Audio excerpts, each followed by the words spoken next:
In the late 1980s, Guido van Rossum started developing Python to succeed the ABC language, aiming to correct its flaws.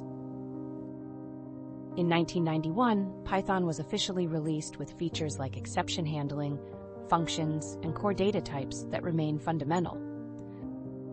Python 2.0, released in 2000, introduced list comprehension and garbage collection, making the language more powerful and easier to use.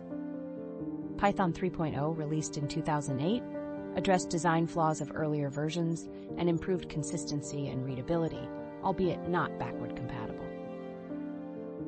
The 2010s saw Python's popularity soar in web development, data science, and education, with major organizations adopting it for various projects. From 2020 onwards, Python continues to evolve with a growing community, enhancing its utility in AI, ML, and big data applications.